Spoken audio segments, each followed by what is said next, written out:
Buenas tardes, hoy vamos a hablar sobre la introducción al cooperativismo, ¿sí? Vamos a empezar a ver la historia de cómo nace el cooperativismo, a qué llamamos cooperativas, cuáles son los principios, los valores, ¿sí? Y cómo se organiza.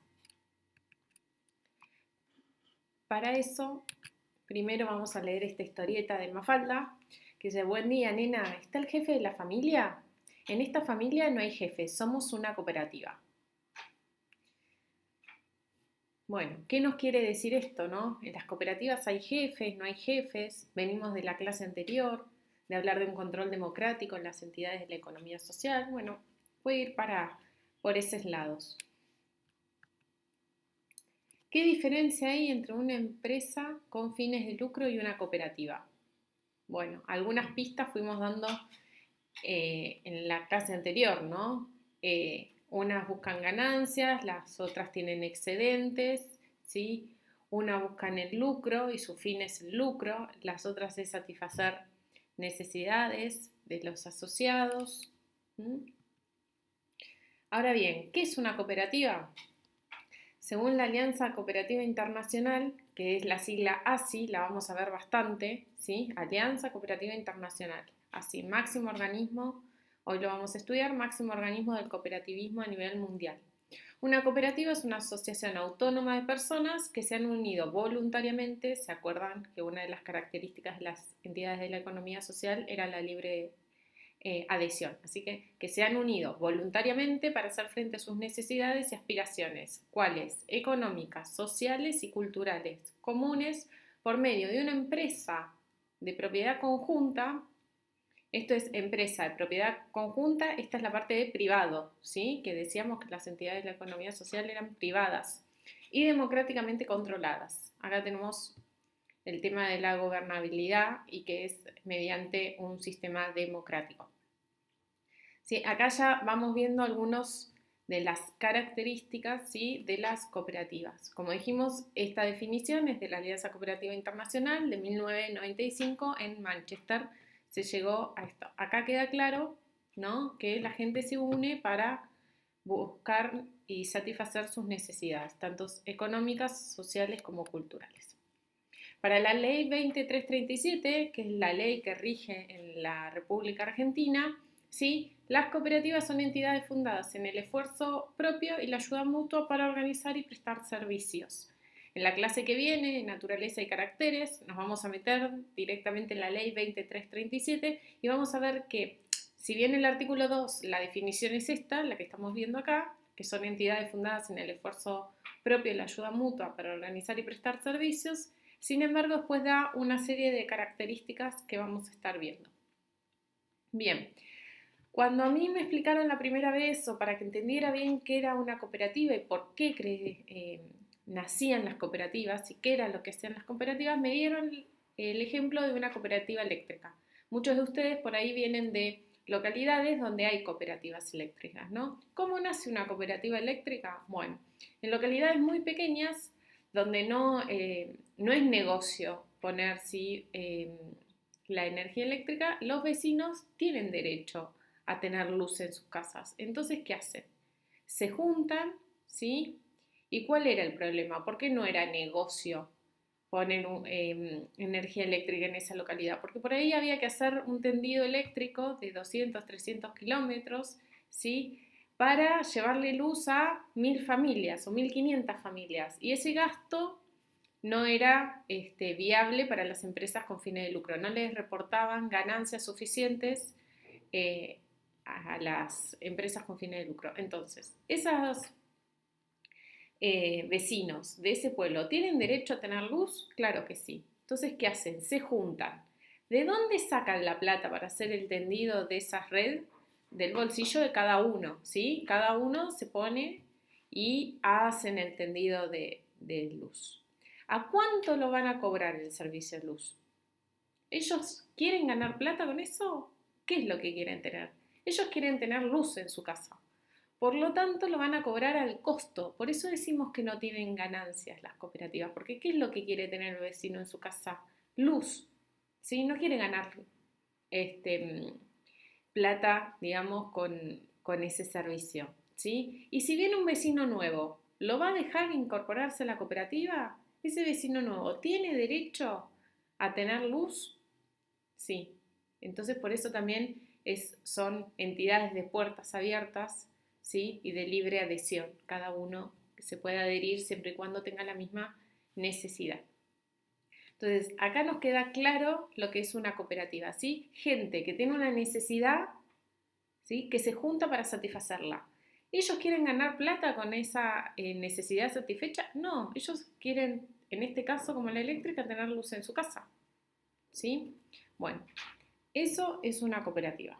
Ahora bien, ¿desde cuándo existe el cooperativismo? El cooperativismo existe desde siempre, ¿sí? Ahí vemos en la diapositiva, yo no me voy a detener en cada uno, pero varios ejemplos, ¿sí? Que ya hablan del año 3000 antes de Cristo, ¿sí?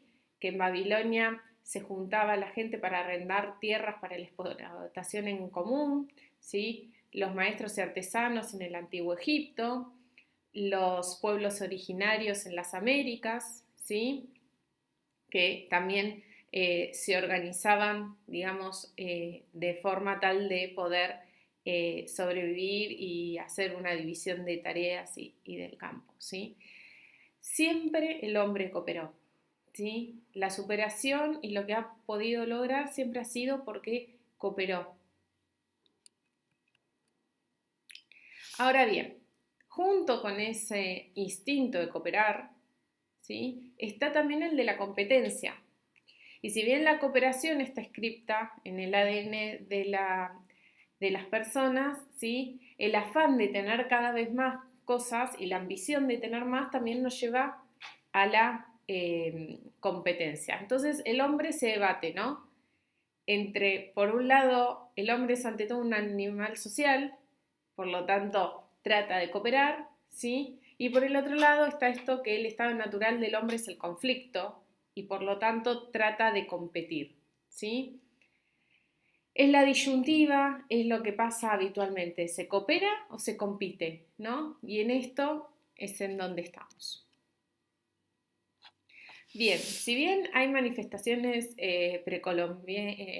precooperativas desde el año 3000 a.C., ¿sí? Y siempre han estado presentes desde el inicio de la humanidad, la realidad es que, como hoy conocemos al cooperativismo con las reglas, con las cosas, los valores, los principios, las características que hoy lo estudiamos, ¿sí? Vienen del siglo XVIII, ¿sí? Y en el posterior es como que se desarrolló. Bien, ¿qué pasaba en el siglo XVIII? Para eso hay que remontarse, ¿sí? A lo que era plena revolución industrial, ¿sí?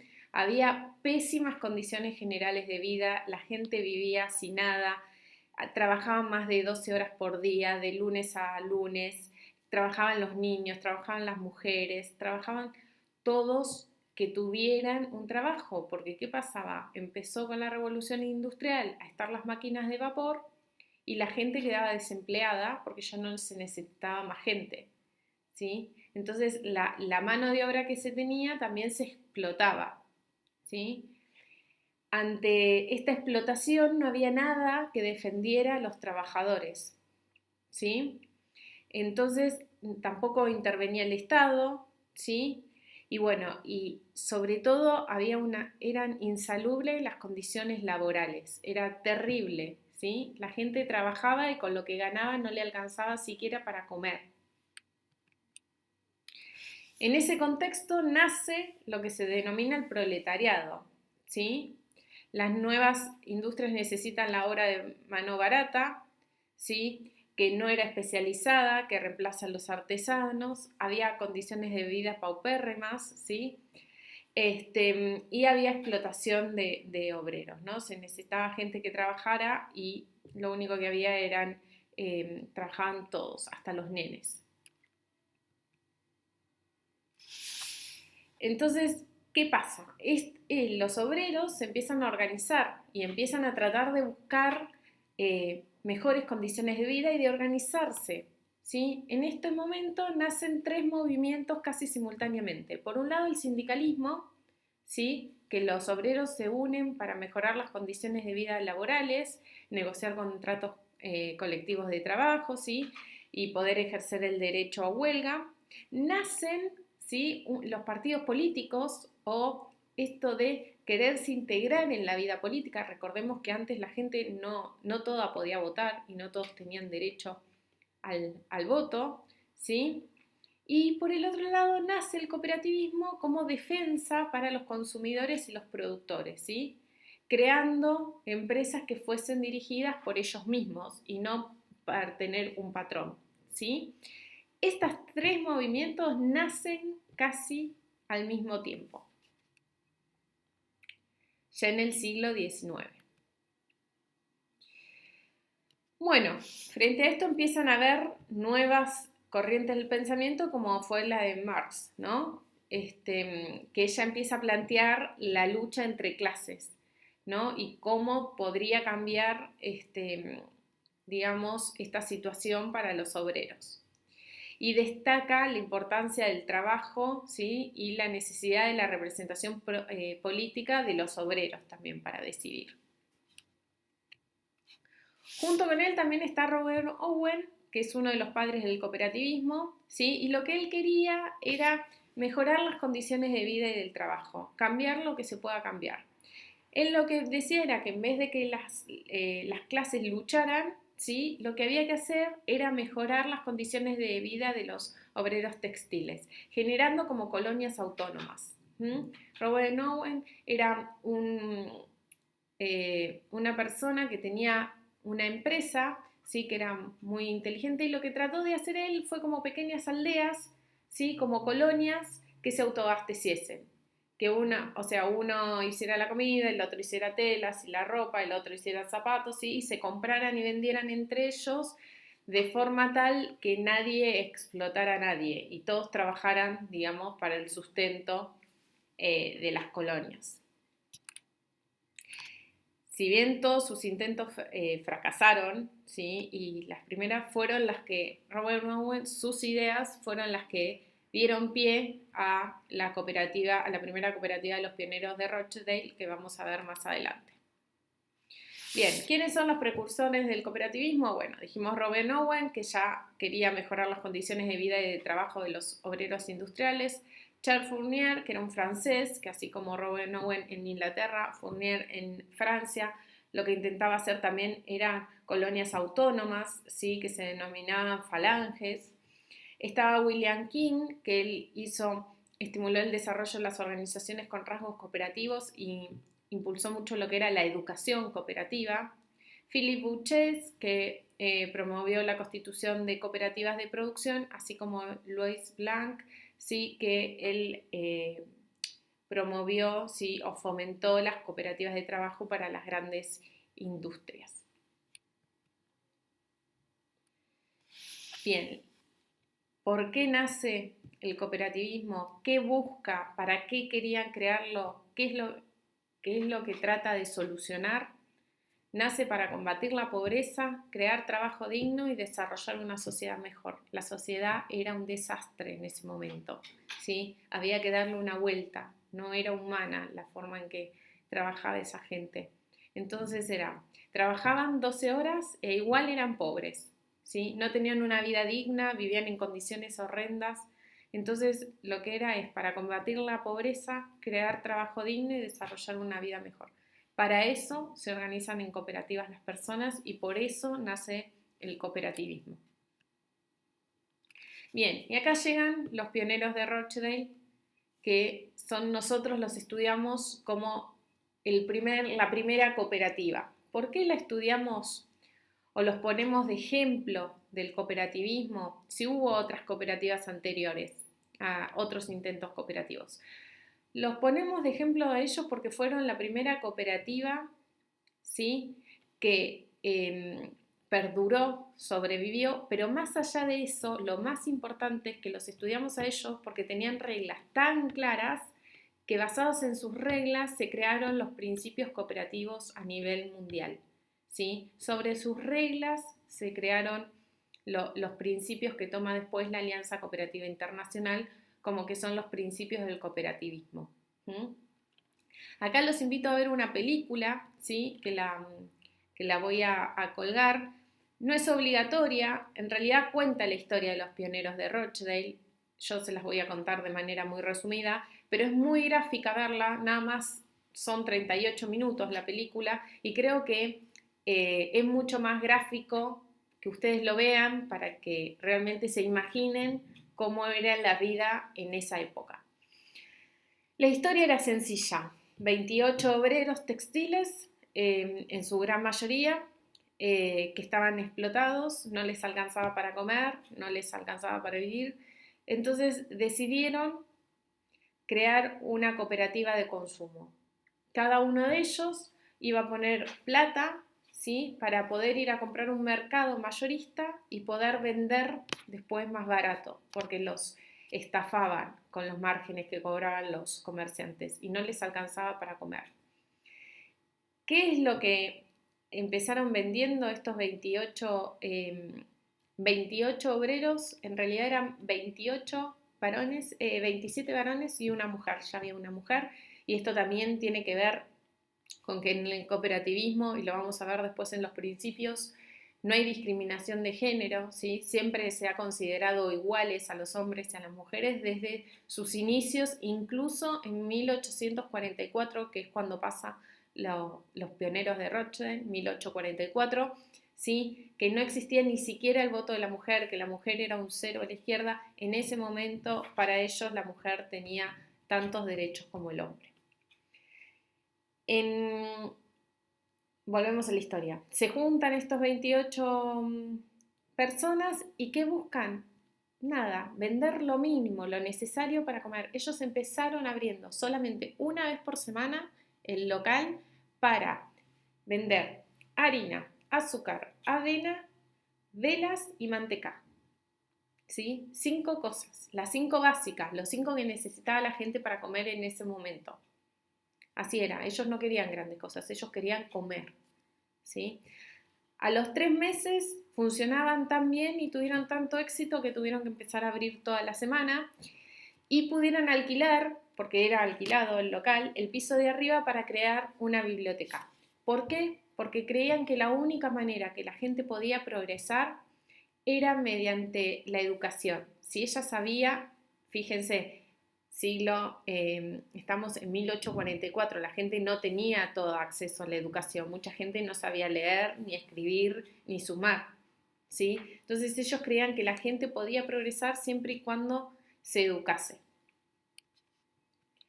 Bueno, ahora vamos a ver las famosas reglas de Rochdale, ¿sí? ¿Cuáles eran las reglas que tenían estos pioneros y que hicieron que esta cooperativa pudiera sobrevivir y mantenerse en el tiempo y fuera ordenada? Algunas las vamos a reconocer ya como características que vinimos hablando de las cooperativas, ¿no?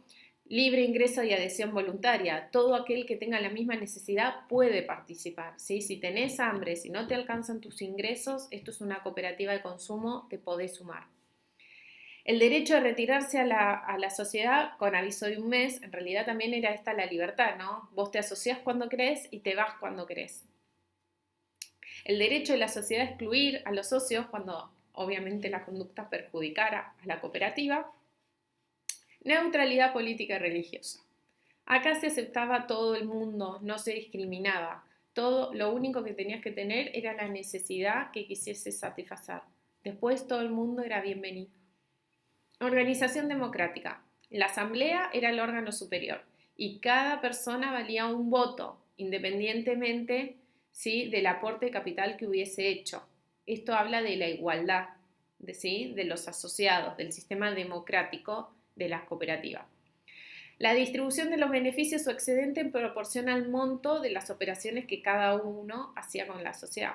¿Qué es esto de los excedentes cooperativos y la retribución y la devolución? Como se acuerdan, hablamos de la eléctrica, esto es lo mismo. La gente se une porque tenía una necesidad que era comer.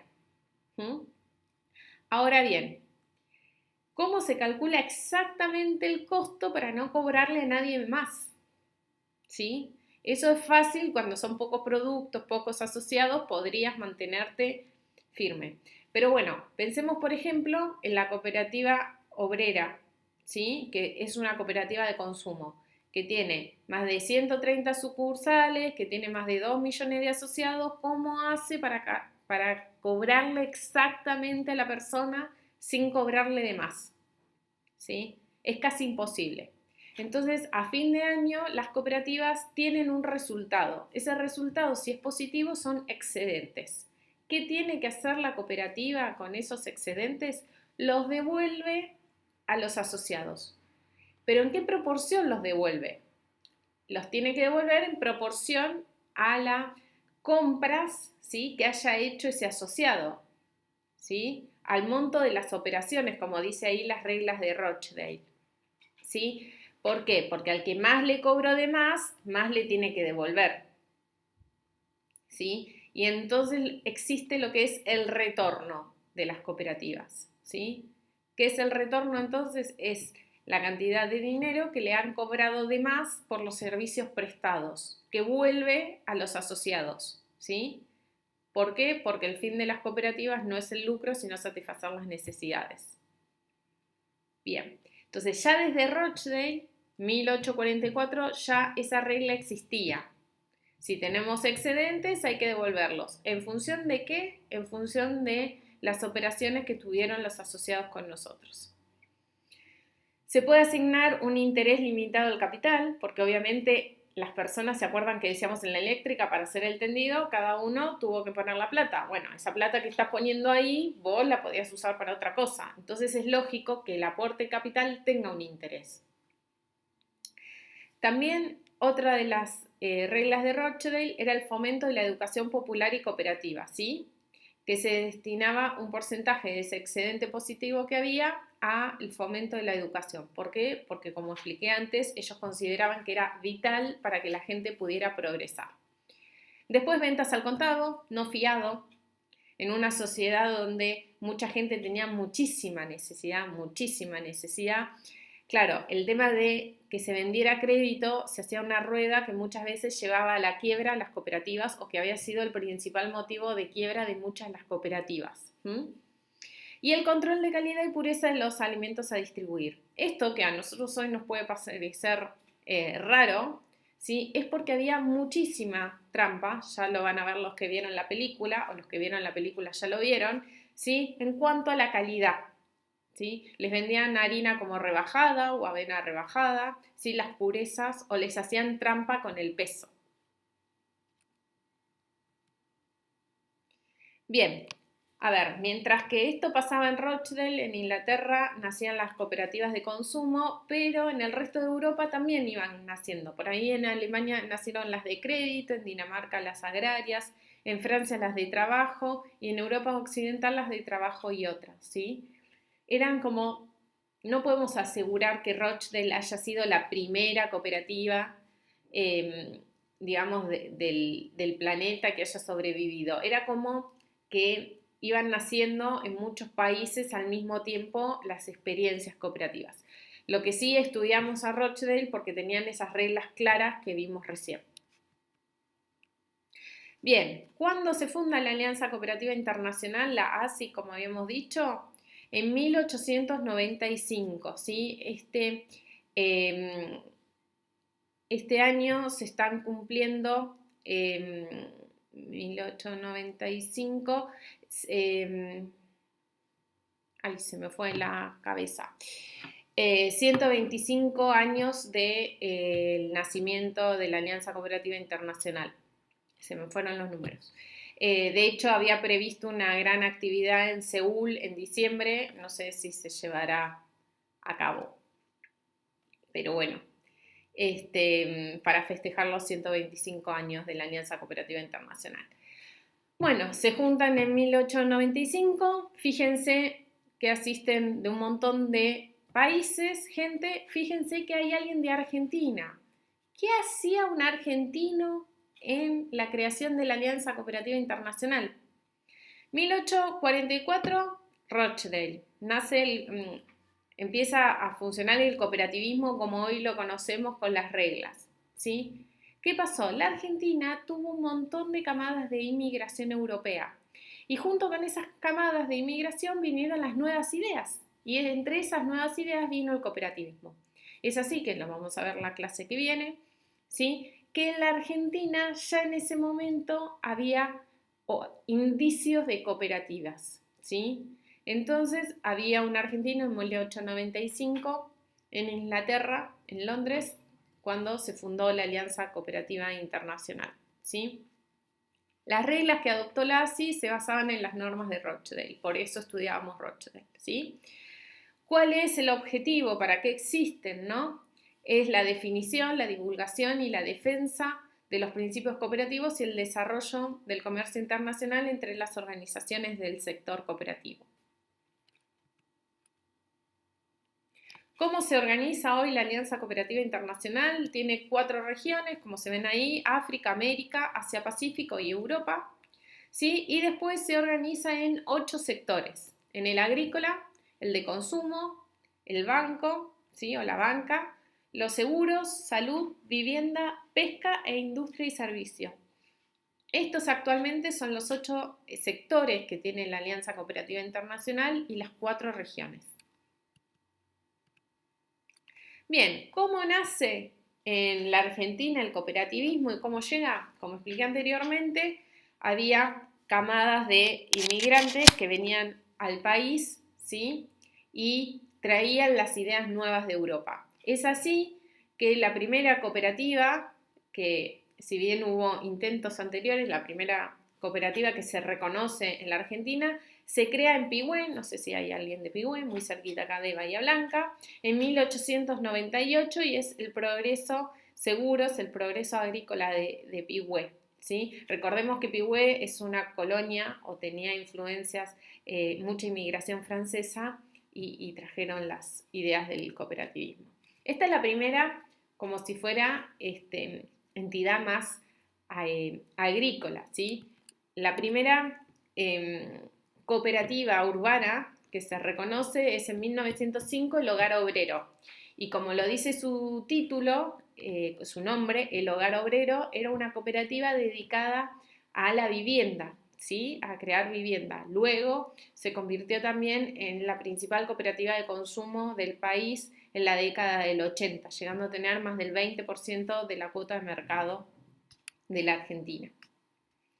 Estas son cooperativas de primer grado, ¿sí? Como dijimos, se juntan las personas, por ejemplo en el caso del Hogar Obrero, porque tienen la necesidad de tener una vivienda y crean una cooperativa, ¿sí? Después están las cooperativas de segundo grado. ¿Qué son las cooperativas de segundo grado? Cuando las cooperativas de primer grado se agrupan y forman una de segundo. En el caso del campo, ¿sí? De la primera cooperativa de segundo grado de la Argentina es la Asociación de Cooperativas Argentina, ACA, ¿sí? Que nuclea las agrícolas. Por ejemplo, hay otras cooperativas de segundo grado a nivel campo, como puede ser FECOVITA, que es la Federación de Cooperativas Vitivinícolas, que por ejemplo lo que agrupan son las cooperativas que producen vino. ¿Mm? En el caso de ACA, agrupa para las que acopian y venden cereales, ¿sí? Exportan cereales todas juntas. Por ejemplo, las cooperativas del campo le compran a sus asociados la producción y a su vez se juntan todas en ACA y exportan, ¿sí? Tienen un mayor volumen y pueden exportar todas juntas. ¿Mm? A nivel del cooperativismo urbano, la primera federación es la FAC, Federación Argentina de Cooperativas de Consumo, ¿sí? Que justamente nuclea todas las cooperativas que tienen sección consumo o consumo. Y después están las de tercer grado, que es cuando las de segundo grado se juntan. Entonces, por ejemplo, nace Coninagro, ¿sí? Que es la Confederación Argentina de Cooperativas Agropecuarias, la Confederación. ¿A quién agrupa? Agrupa entonces, por ejemplo, a ACA, a FECOVITA, ¿sí? Va agrupando a todas, a las yerbateras, a la Federación de Cooperativas Yerbateras, ¿sí? Va a las de ganaderas, ¿sí? Agrupa todas y forman Coninagro. Y a nivel urbano, la de tercer grado se llama Cooperar, que es la Confederación Argentina de Cooperativas, ¿sí? que nace en 1962, por ejemplo, Cooperar lo que nuclea son las de consumo, las de salud, las eléctricas, ¿sí? Todas esas que operan básicamente en la ciudad, digamos, ¿no? Urbanas y del campo. Bien, vamos a ver un poquito de números. En el mundo hoy somos más de 1.100 millones de personas las que están asociadas a alguna cooperativa. Recordemos que aproximadamente son 7.000 millones la población del mundo. ¿Sí? Crean 250 millones de puestos de trabajo y algunos de ustedes me pueden decir, ¿y es mucho, es poco? ¿Cómo sabemos cuánto es? Bueno, por lo pronto es un 20% más que las empresas multinacionales. O sea, las cooperativas a nivel mundial crean más empleo que las empresas multinacionales. 163 millones de personas consumen servicios o productos de cooperativas aún sin estar asociados, ¿sí? Y en América un tercio de la población está ligada a cooperativas y mutuales, ¿no? Yo ahí les puse un videíto, les voy a pedir que lo vean, dura 5 o 6 minutos, es muy cortito, que habla del potencial del sistema cooperativo, ¿sí? Se pasó en la cumbre de Quebec del 2016, van a ver que las traducciones están en inglés, castellano y francés, que son los 3 idiomas oficiales de la Alianza Cooperativa Internacional. Y bueno, y habla del compromiso y los desafíos que tiene el movimiento cooperativo a nivel mundial hoy, ¿sí? Y cómo adhirió a los objetivos de desarrollo sostenibles de la ONU, ¿no? Los 17 objetivos para el 2030, que me imagino que lo habrán visto por ahí en la materia de cooperativas, la, la materia anterior de contabilidad ambiental, perdón. Bien, en Argentina, ¿cuáles son los números? Bueno, hay 8.618 cooperativas, según el último relevamiento del INAES, ¿sí? Que tiene más de 17 millones de asociados. Esto, lo que sí no está cruzado, o sea, una persona puede ser asociada a dos cooperativas si está contada 2 veces, ¿sí?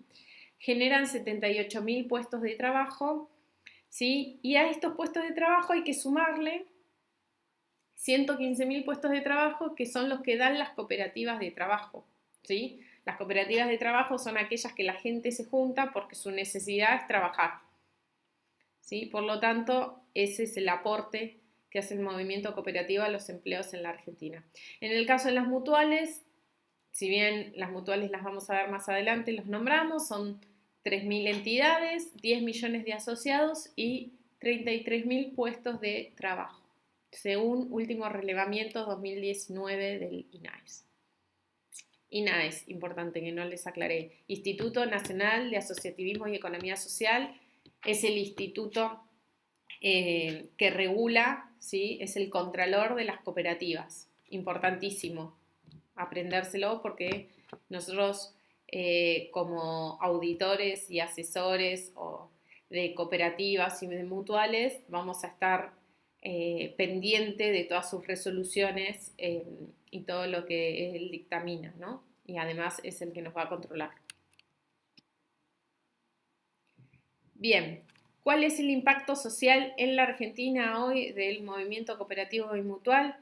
Ya hablamos de los asociados, de los puestos de trabajo, pero hay casi 500 millones de ingresos, generan excedentes por más de 25.000 millones, ¿sí? Y fíjense esto que son datos relevantes, ¿no? Hay 18 millones de asociados radicados en las localidades del interior, ¿sí? Hablamos del sector cooperativo mutual junto. Fuera de los grandes centros urbanos, de Capital Federal, del Gran Buenos Aires, Rosario y Córdoba.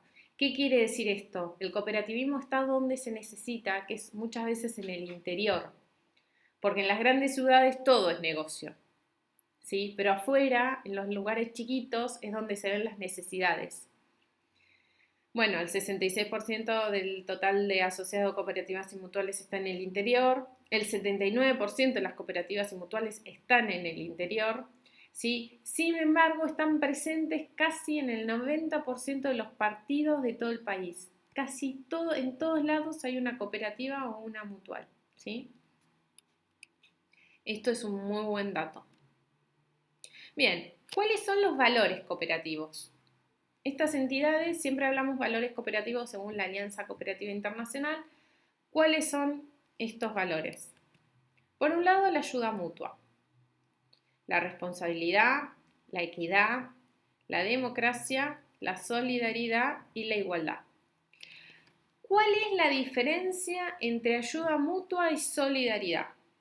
La diferencia entre la ayuda mutua y la solidaridad está en que la ayuda mutua es de puertas para adentro de la cooperativa, ¿sí? Y la solidaridad es la ayuda de puertas para afuera, por ejemplo, la comunidad, ¿sí? Después, ¿qué significa la responsabilidad? La responsabilidad es hacerse cargo de los propios actos, de los buenos y de los malos, ¿sí? ¿Cuál es la diferencia entre equidad e igualdad? La equidad es darle a los iguales igual, ¿sí?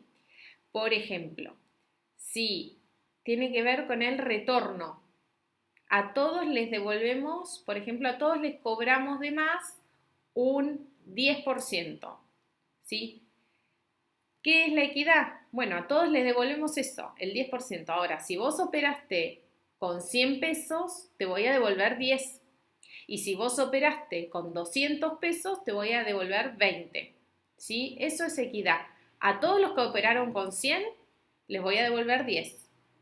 Pero al que operó con 200, le voy a devolver 20. ¿Sí? A todos le devuelvo en iguales condiciones lo mismo, el 10%. ¿Sí? Eso es equidad.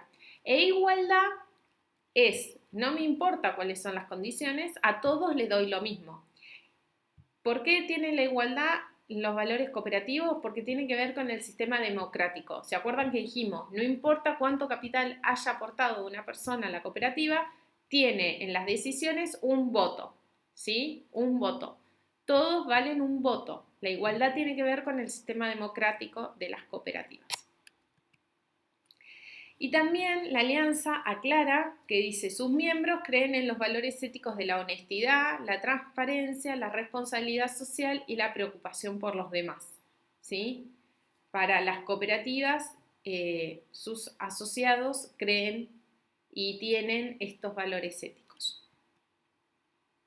Bien, ahora sí, vamos a hablar de los principios cooperativos que dijimos que tuvieron su origen en las reglas de Rochdale. Bien, el primer congreso cooperativo que los declara es en 1937, ¿sí? Es en París, y los que nombran son estos 7, ¿sí? Habla de libre ingreso y libre retiro, adhesión libre y voluntaria y la salida que habíamos dicho, el control democrático, una persona, un voto, la distribución de los excedentes en proporción a las operaciones y un interés limitado sobre el capital, neutralidad política y religiosa, ventas al contado y desarrollo de la educación.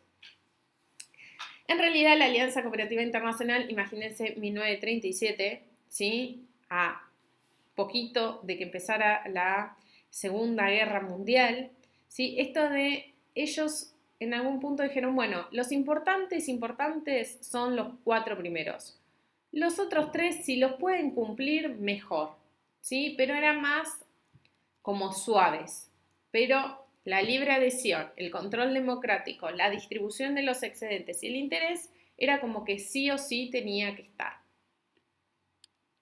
Estos principios se revisaron en 1966, ¿sí? En Viena.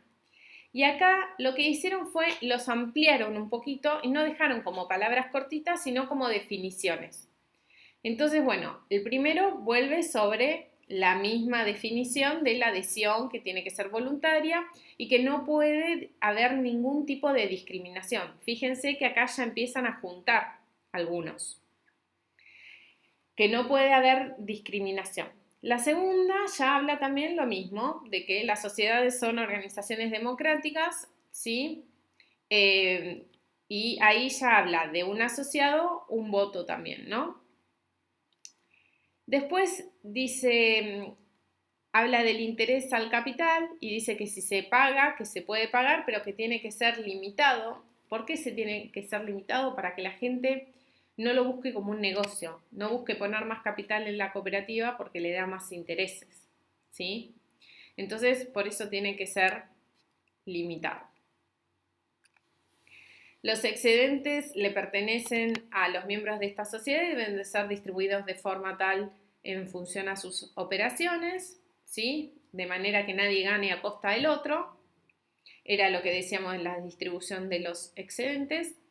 Promover la educación entre sus miembros, que también estaba, ¿sí? Y acá aparece un nuevo principio que es cooperación entre cooperativas, ¿sí? Que las cooperativas deben de cooperar entre ellas. Fíjense, este es el último, fíjense que desaparece, por ejemplo, el principio de ventas al contado, porque ya en el 66, 1966, ya esas cosas, ya se empezaba la venta a crédito y demás. Bien, fíjense que la neutralidad política y religiosa pasa a formar parte del primero, ¿sí? Es como que se entran a modificar.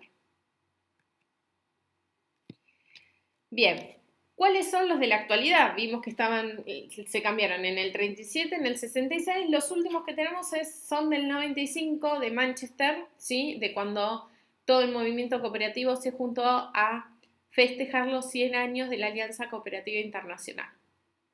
Y en el año 2015 lo que hace la ASI es aprobar las notas de orientación para los principios cooperativos. Que fue sometido a votación, y lo que hace estas notas de orientación, ¿sí? Es de explicar cómo se tienen que aplicar estos principios cooperativos. ¿Por qué? Porque el movimiento cooperativo está presente en más de 100 países a lo largo del mundo, con un montón de culturas diferentes y con formas de ver diferentes. Entonces lo que hace es como unas notas de orientación diciendo, bueno, se tienen que aplicar por este lado. Bien, vamos a ver los principios entonces. Voy a hacer una salvedad acá. Yo les voy a subir un material que son las notas de orientación cooperativas total, ¿sí? Que es un documento de 80 páginas, y un resumen de 6 páginas que tienen que ver con los principios y un resumencito. El resumencito, estúdienlo y léanlo, ¿sí? Es material obligatorio de lectura. El otro se los dejo para que tengan una visión amplia, pero el resumen, estúdienlo. Primer principio, afiliación voluntaria y abierta. Estos son los principios que rigen en la actualidad, ¿sí? Las cooperativas son organizaciones voluntarias y abiertas a todas las personas capaces de utilizar sus servicios y dispuestas a aceptar las responsabilidades de afiliación sin discriminación de género, condición social, raza, convicción política o religiosa. ¿Sí? Importante en este punto. Son abiertas, cualquiera puede participar, no podemos discriminar, ¿sí? Pero tienen que aceptar las responsabilidades de estar asociadas, ¿sí? De ir a asambleas, de votar, ¿sí? De aportar el capital que tienen que aportar. Es importante esta parte en las cooperativas. Bien, ahora yo les pregunto, ¿siempre es así? ¿Siempre es adhesión voluntaria y abierta? ¿Siempre tenemos que dejar participar a todos? Bueno, hay casos que es complejo. Por ejemplo, en las cooperativas de trabajo, ¿sí? Supónganse una empresa recuperada que tiene lugar para 20 empleados, ¿sí? Necesita 20 trabajadores. Sí, y en la localidad hay 100 desempleados. ¿Todos pueden participar de la cooperativa de trabajo? No. Pero tienen la necesidad, necesitan trabajar, son desempleados. Sí, pero la cooperativa tiene lugar para 20. ¿Sí? Entonces, hay algunos casos, ¿sí? En el resumen que tienen para leer, por ejemplo, les da el caso también de los pescadores, ¿sí? Hay en algunos casos que no pueden mantener esto de organización voluntaria y abierta, digamos, realmente que sea abierta y que todo el que quiera participar, participe, porque no es factible, ¿sí? Ejemplo de ellos son las cooperativas, entonces, de trabajo. Discúlpenme. Bien. Y después tenemos los asuntos que considerar en el futuro. Hay una diapositiva que está repetida, ya cuando le suba el PowerPoint los borro. Sí, ¿Qué hace estas notas de orientación cooperativa? Además de explicar cómo se tienen que llevar los principios y qué significan las palabras y demás, lo que hace es, bueno, y hay temas que tienen que ver con este principio y que no tenemos una respuesta hoy. Que el movimiento cooperativo todavía no llega a una solución, son temas para seguir estudiando. En el primer principio es cómo son las relaciones con los no asociados, ¿sí? Para que no se transformen en algo común o que sean mayoría con no asociados que con asociados, ¿sí? Y el otro problema es en los grupos, cómo mantener el primer principio cuando los grupos cooperativos ya empiezan a ser muy grandes. O sea, veíamos los de Rothschild, eran 28 asociados nada más que se juntan, entonces es algo, las cooperativas chiquitas no tienen problema, pero cuando realmente las cooperativas tienen volúmenes grandes, bueno, a ver, ¿cómo mantenemos esto de fijarnos que todos cumplan con sus responsabilidades, que no se discrimine? Bueno, empieza a ser complicado cuando es mucho. Segundo principio, control democrático por parte de los miembros, ¿sí? Las cooperativas son organizaciones democráticas bajo el control de sus miembros, los cuales participan activamente en la determinación de sus políticas y en la toma de decisiones. Los hombres y mujeres que ejercen como representantes elegidos son responsables respecto a todos los miembros. En las cooperativas de primer grado, los miembros tienen los mismos derechos de votación, un miembro, un voto. Y las cooperativas de otros niveles también se organizan de manera democrática. Bien, varias salvedades acá, o varias aclaraciones y explicaciones. Acá hablamos de hombres y mujeres. Fíjense que no se discrimina. Acá puede ser el presidente de la cooperativa, puede ser un hombre, una mujer, los consejeros, los síndicos, ¿sí? Desde el principio, desde el segundo principio queda explicitado para que nadie tenga duda de que todas las personas tienen que tener, todos los asociados, las mismas condiciones para participar en los órganos de gobierno y de administración y de control, ¿sí? Es importante. ¿Por qué? Porque ahora, por ejemplo, hay proyectos de cupo en el Congreso de la Nación para las cooperativas. Y en realidad lo que hay que tener en cuenta es que en base a los principios no hay ningún impedimento para que nadie forme parte de, o sea, para que nadie forme parte de los órganos. Todos podemos formar parte, todos, ¿sí? Solo hace falta estar asociado a la cooperativa de la cual se quiere. Y la otra aclaración que quería hacer era la de las cooperativas de primer grado, ¿no? Primer grado dijimos un asociado, un voto. Ahora bien, ¿qué pasa en las de segundo grado? ¿Se acuerdan cómo hablamos de ACA o de la FAC?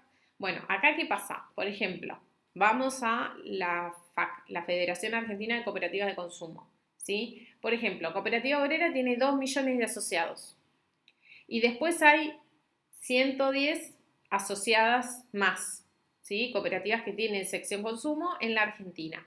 Son 110 más. Ahora, de esas 110 más, salvo una que creo que tiene 5.000 asociados, ¿sí? El resto tiene 100, 200, 300, 400, así. Por lo tanto, aunque se junten las 110, nunca llegarían a los 2 millones de asociados que tiene la cooperativa obrera. En esos casos, ¿qué pasaría? Porque si es un asociado, un voto, no es democracia. La federación, porque siempre lo que dijera la cooperativa obrera ganaría. Entonces, en las federaciones, lo que se estipula, por ejemplo, la Federación Argentina de Cooperativas de Consumo, lo que tiene hecho es que el máximo, o sea, si vos tenés entre 1 y 50 asociados, tenés un representante en la asamblea. Si tenés entre 50 y 500, tenés 2. Entre 500 y 5.000, 3. Entre 5.000 y 50.000, 4. Y arriba de 50.000, entre 50.000 y 500.000, creo que son 6. Y arriba de 500.000, 8. Entonces, la cooperativa, aún teniendo 2 millones de asociados, no tiene más de 8 personas en la asamblea general. Y todo el resto, las 110, por más chiquitas que sean, tendrían un voto cada una, son 110 votos, ¿sí? De esa manera se garantiza de que haya un control democrático, ¿sí? Normalmente lo que hacen las federaciones y las confederaciones es eso, establecer en función a la cantidad de asociados, pero parámetros de máximo y de mínimo para que todos tengan representación y para que nadie decida solo. Hasta acá vamos. Bien, ¿cuáles son los asuntos a considerar en el futuro? Bueno, ¿qué pasa con los grandes grupos cooperativos? ¿Cómo se organiza? Y las cooperativas que son mixtas, por ejemplo, las cooperativas que son en su momento el hogar, por ejemplo, o vemos algunas de las agrícolas, que son agrícolas, ¿sí? Pueden tener asociados que tienen campo y asociados que van a comprar al supermercado y que son consumidores. Los consumidores, ¿pueden votar sobre las cosas del campo? Porque es probable que los del campo sí consuman en el supermercado, pero que decida los consumidores que por ahí no tienen campo sobre las cuestiones de campo es complicado, ¿sí? Entonces, bueno, en las cooperativas mixtas es todo un tema el control democrático. En las grandes pasa lo mismo, ¿sí? ¿Cómo hacemos las asambleas? ¿Cómo votamos? ¿Sí? ¿Cómo aseguramos que todos puedan participar? ¿Qué pasa con las cooperativas que tienen sociedades en otros países? También es complejo. Y otro tema es los límites en el mandato, ¿sí? La ASI no se expide, ¿sí? Si ustedes leen todas las notas de orientación, ellos dicen que tiene que haber un recambio generacional, que hay que preparar grupos de recambio, pero la realidad es que muchos dirigentes llegan y una vez que llegan al Consejo de Administración cuesta mucho que dejen paso a otros. Entonces, bueno, pero en la ASI dice, miren, en el tema de límites de mandato sabemos que es un tema sensible, sabemos que algo tenemos que decir, pero no tenemos claro cuál es la mejor solución o idea. Bien, tercer principio, participación económica de los miembros. Importantísimo este principio, más para nosotros que estudiamos contador, ¿sí? Los miembros contribuyen de manera equitativa al capital de la cooperativa y lo controlan democráticamente, ¿sí? Ya dijimos que el control, la gestión era democrática. Al menos una parte de dicho capital suele ser propiedad común de la cooperativa. Vamos a hablar de reservas. Los miembros suelen recibir una compensación limitada, si la hubiera, sobre el capital aportado como requisito de la afiliación a la cooperativa. Los miembros destinan los excedentes repartibles a cualquiera de los siguientes fines.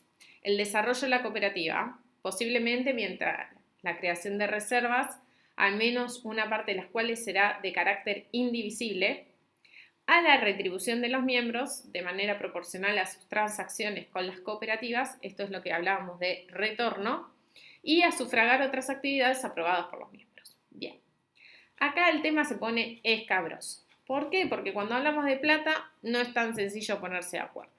Fíjense que en el principio, ¿sí?, vienen muy taxativos, el primero y el segundo son entidades abiertas de adhesión voluntaria, ¿sí? Se controla democráticamente los hombres y mujeres, todo como muy taxativo, no hay lugar a duda. Sin embargo, en este principio, fíjense que empiezan a aparecer palabras como al menos una parte del capital suele ser propiedad común, ¿sí? Los miembros suelen recibir una compensación limitada, ¿sí? Como que estas palabras que aparecen dos veces el al menos y dos veces el suele, creo, es como que, bueno, es lo normal, pero podría no ser tan así, ¿sí? Bien, acá es importante que lean el resumen, ¿sí?, de los principios de las notas de orientación cooperativas que les dejé, porque explica y desmenuza bien toda esta definición. Pero hablemos de algunos, de los retornos, de los excedentes y el retorno ya estuvimos hablando bastante. Bien, ¿por qué una parte de las reservas tienen que ser de carácter indivisible? ¿Por qué las reservas no se tienen que repartir? Las reservas es así. Queda el excedente, ¿sí? Se puede repartir una parte al interés limitado del capital, una parte va en retorno y una parte podría formar parte de reservas de carácter indivisible para, por ejemplo, cuando los ejercicios dan pérdida, ¿sí? O dan resultados negativos. Entonces, en esos casos se podría utilizar las reservas. Bien, ¿por qué tienen que ser de carácter indivisible? Porque si se liquidaría la cooperativa, no las repartiría entre sus asociados. Que por ahí sería lo lógico, lo que todos pensamos. Bueno, porque esas reservas crecen año a año. Si las cooperativas tienen muchos años, por ejemplo, yo el año pasado estuve en el centenario de la cooperativa de La Vencedora en Córdoba, cumplía 100 años. Imagínense 100 años de acumular, si los ejercicios fueron buenos, ¿sí? Reservas. Es un montón de plata. Entonces podría llegar una comisión directiva que dijera, con toda la plata que hay, mandemos a la empresa a la quiebra, a la cooperativa, ¿sí? Y repartámonos las reservas que tiene.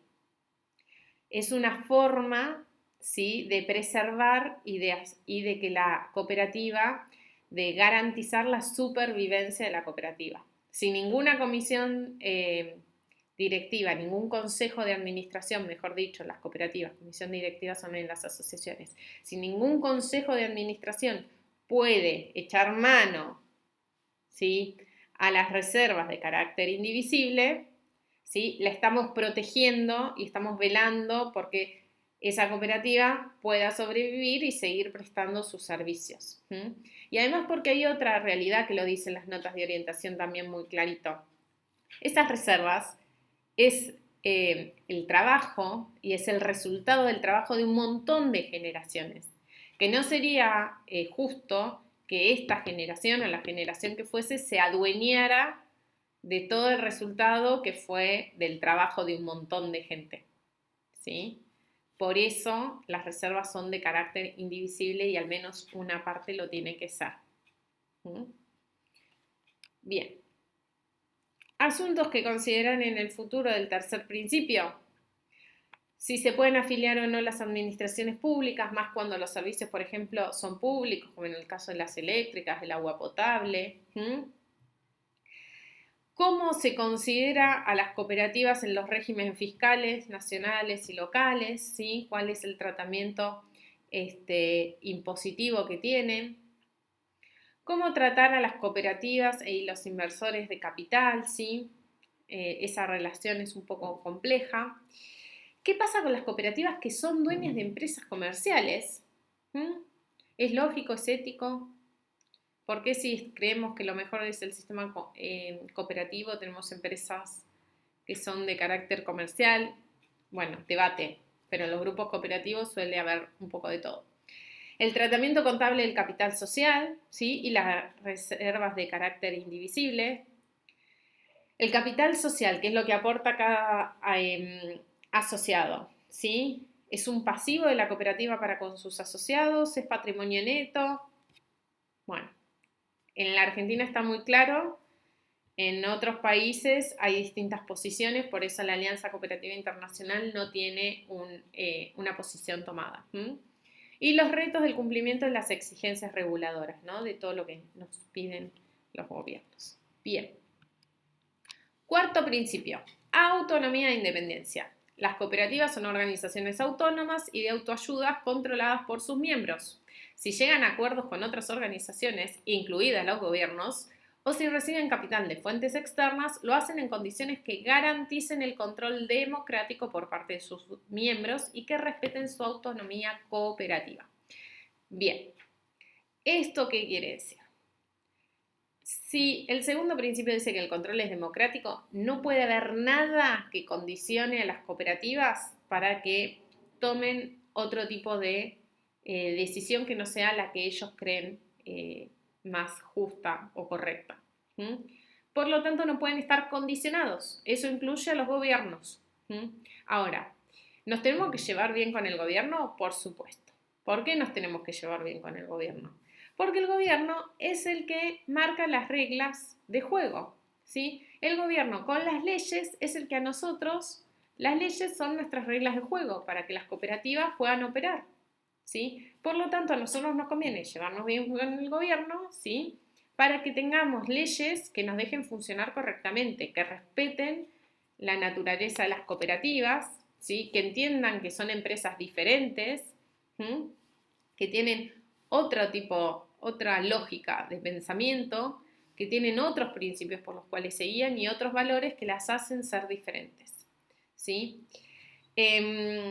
Los pioneros de Rochdale siempre decían que en realidad la reflexión que hacen en las notas de orientación, viendo el ejemplo de los pioneros de Rochdale, es para nacer y para crecer y para crearnos nunca nos ayudó el Estado porque hemos de suponer que ahora los necesitaremos, ¿no? Como si en las peores condiciones que estuvo esa gente el Estado no era capaz de darles soluciones y tuvieron que buscárselas solo, que fue crear una cooperativa.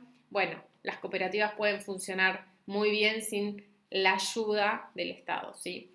Como vimos en la clase anterior, que decíamos que en el 2001 después se crearon los planes sociales y en muchos casos se hicieron cooperativas, y esas cooperativas muchas nada más trabajan digamos, su único contratista, el único que las contrata para hacer trabajos es el Estado, sobre todo las municipalidades. Bueno, desde el movimiento cooperativo lo que se intenta es que estas cooperativas traten de buscar otros nuevos, digamos, personas o agentes para prestarle los servicios y no depender exclusivamente del Estado, ¿sí? Hago esta salvedad porque sobre todo las empresas recuperadas y en los primeros tiempos suelen recibir bastante ayuda del Estado, ¿sí? Pero bueno, la idea, ¿sí?, es que sean realmente autónomas e independientes y se puedan sostener solas. ¿Mm? Bien, ¿cuál es el asunto que consideran en el futuro? Son los miembros no usuarios o inversores. O sea, es raro, pero podría haber alguien que haya hecho el aporte, ¿sí?, que sea asociado, que no use los servicios. En determinadas cooperativas muy grandes puede pasar. Y eso puede crear un riesgo potencial. Lo mejor es que todos los asociados utilicen los servicios y que todos los que utilicen los servicios sean asociados. Quinto principio, educación, formación e información. Las cooperativas ofrecen educación y formación a sus miembros, representantes electos, administradores y empleados para que puedan contribuir con eficacia al desarrollo de la cooperativa. Asimismo, informan al público en general, en especial a jóvenes y a los líderes de opinión, sobre el carácter y las ventajas de la cooperación. Bien, vamos a distinguir. Esto también está en el resumencito de las notas de orientación, léanlo. ¿Qué es educación, qué es formación y qué es información? Educación para la Alianza Cooperativa Internacional dice que es cuando forma a sus asociados, a sus dirigentes, a sus empleados en los valores y principios cooperativos, en las doctrinas cooperativas, y entiende también a la educación como educación general, ¿sí? Aprender a leer, a escribir y demás. Después ellos entienden que la formación tiene que ver sobre todo en las cuestiones técnicas de los empleados, ¿sí?, como la capacitación a los empleados que trabajan para que puedan desarrollar mejor su función dentro de la cooperativa. Eso es la formación.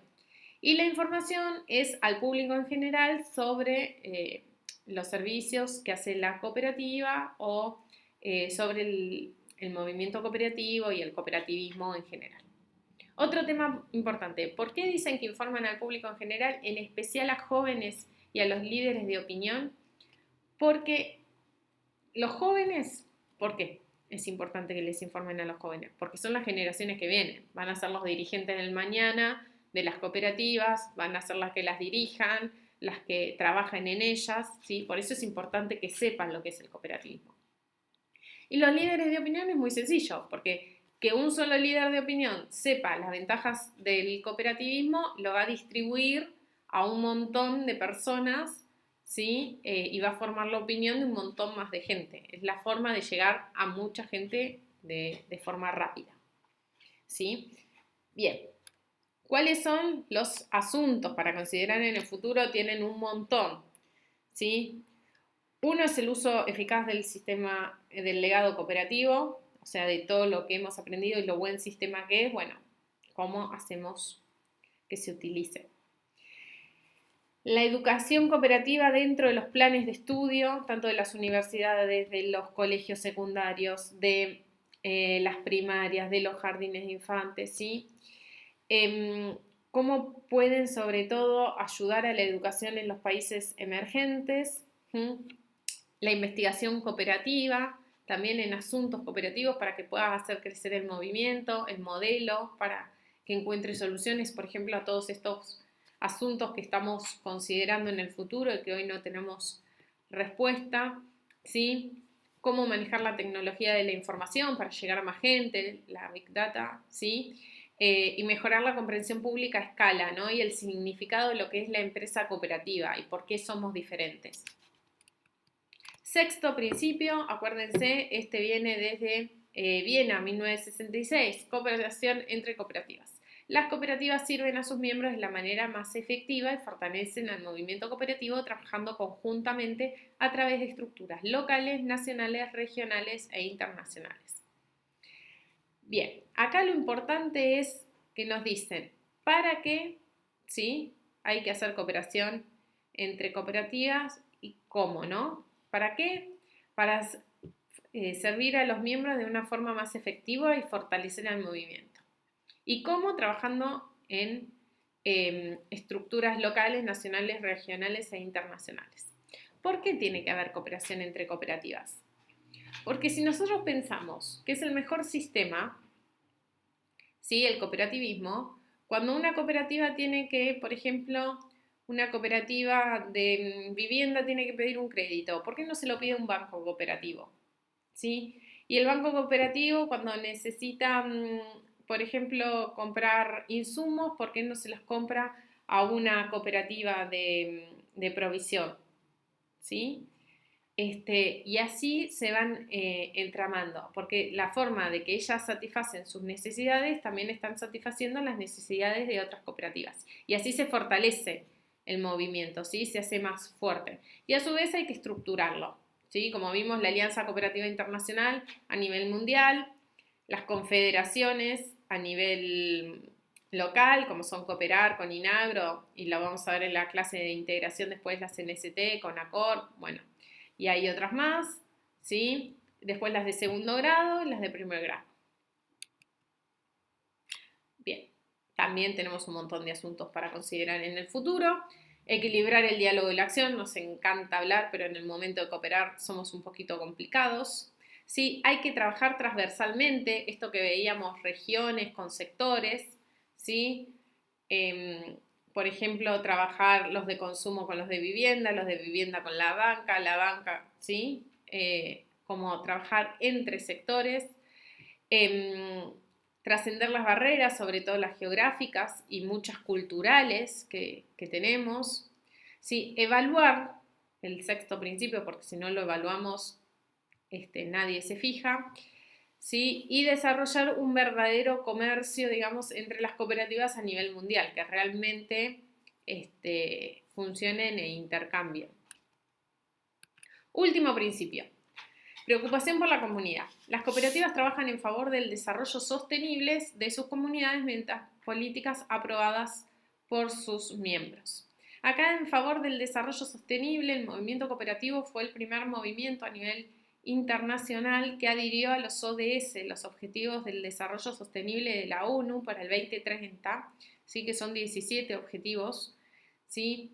Pero, ¿por qué nace este principio? Fíjense que no veníamos hablando de preocupación por la comunidad, ni Rochdale lo puso explícitamente, ni en París en el 37, ni en Viena en el 66, sin embargo acá aparece.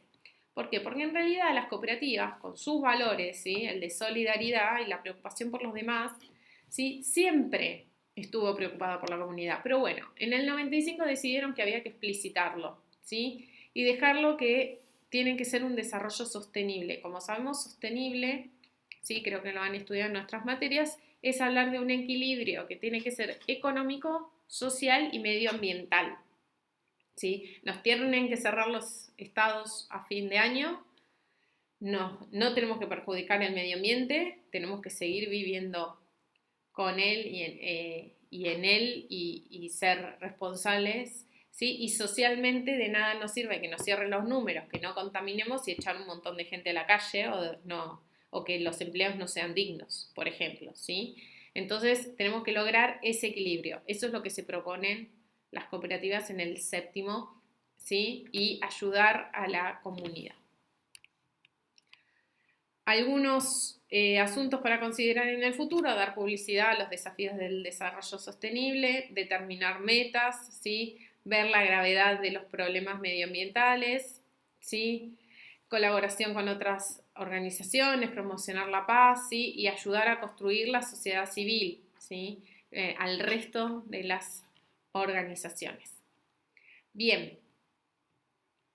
Una tareita para que lo hagan, un ejercicio, es comparen todos los principios cooperativos, cuáles se mantuvieron a lo largo del tiempo y cuáles son los nuevos, ¿sí? Conclusiones de las notas de orientación. Los valores son inamutuables, ¿sí? No se han movido en todos estos 125 años. Sin embargo, los principios cooperativos necesitan una como actualización a medida que a veces van cambiando las situaciones, ¿no? Y los retos son distintos. El documento de orientación es eso, es un documento de orientación que puede cambiar, sí, y está en evolución. Para que una cooperativa sea cooperativa, y esto es súper importante, se tienen que cumplir todos los principios, ¿sí? Y la ASI brinda un montón de herramientas para poder cumplir con esos principios, como es la Oficina Verde Cooperativa, el buen gobierno cooperativo para lo que es el principio de democracia, el sello del 100% cooperativo, cursos de formación, el balance social cooperativo, la marca COP y demás. Para finalizar, les dejo una frase de los pioneros de Rochdale. El ideal cooperativo es tan antiguo como la sociedad humana. ¿Se acuerdan que lo dijimos al principio? Lo que es nuevo es la idea de conflicto y competencia como principio del progreso económico. El desarrollo de la idea de cooperación en el siglo XIX se entiende mejor si se ve como un intento de explicitar un principio inherente a la constitución de la sociedad, pero que ha sido olvidado en la confusión y la desintegración del veloz progreso económico, ¿sí? Los pioneros vuelven al ADN primitivo, a lo primero, a lo que importaba era la cooperación, y la forma de avanzar y de salir adelante era esa. Bueno, espero que la clase les haya resultado. Ahí están las referencias adicionales o la bibliografía. Lo que sí les recomiendo es: véanse el videito chiquito de 5 o 6 minutos de la Alianza Cooperativa Internacional, que habla lo que es el movimiento cooperativo a nivel mundial. Léanse el resumen de las notas de orientación cooperativas. Y si tienen tiempo, 35 o 40 minutos, véanse la película de los pioneros de Rochdale, que les va a servir más que nada para entender la lógica de la época, lo que pasó y cómo fue que se les ocurrió armar la cooperativa. Bueno, espero que haya sido útil y nos vemos en otra oportunidad.